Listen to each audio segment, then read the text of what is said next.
να δούμε ερωτήσεις που δέχομαι ως επενδυτικός σύμβουλος. Ερώτηση νούμερο 1 και πιο συνηθισμένη. Από πόσα χρήματα μπορώ να ξεκινήσω την επένδυσή μου?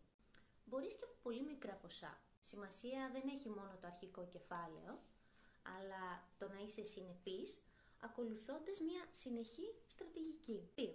Ευαγγελιά, ποια είναι η πιο ασφαλής επένδυση?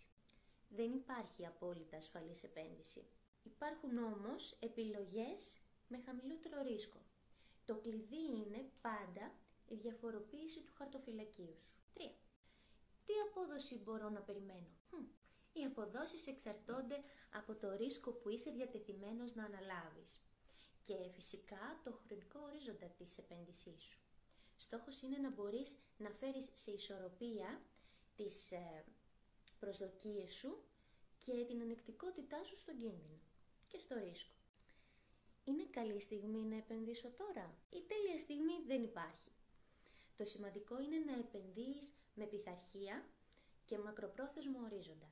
Όχι απλά να περιμένεις το σωστό timing. Μπορεί να χάσω όλα τα χρήματά μου. Εξαρτάται από το που επενδύεις. Με σωστή διασπορά, κίνδυνος απώλειας κεφαλαίου μειώνεται σημαντικά. Σε αυτό το σημείο προτείνω πάντα να επιλέγεις τον κατάλληλο διαχειριστή του χαρτοφυλακίου σου.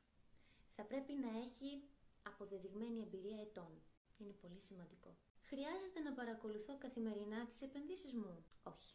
Σημαντικό είναι το πλάνο και η στρατηγική. Η υπερβολική παρακολούθηση πολλές φορές μπορεί να φέρει λάθη. Και πάλι καταλήγω σε αυτό που είπα και πριν, ότι το ιδανικό είναι να έχεις έναν έμπειρο διαχειριστή. Τι ρόλο έχεις εσύ ως επενδυτικός σύμβουλος?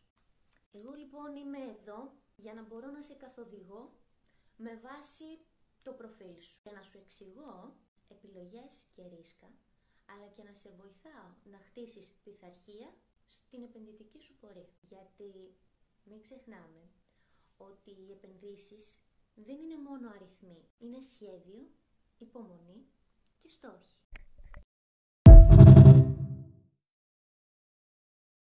Πάμε να δούμε ερωτήσεις που δέχομαι ως επενδυτικός σύμβουλος. Ερώτηση νούμερο 1 και πιο συνηθισμένη. Από πόσα χρήματα μπορώ να ξεκινήσω την επένδυσή μου? Μπορείς και από πολύ μικρά ποσά. Σημασία δεν έχει μόνο το αρχικό κεφάλαιο, αλλά το να είσαι συνεπής, ακολουθώντας μια συνεχή στρατηγική. 2. Ευαγγελιά, ποια είναι η πιο ασφαλής επένδυση?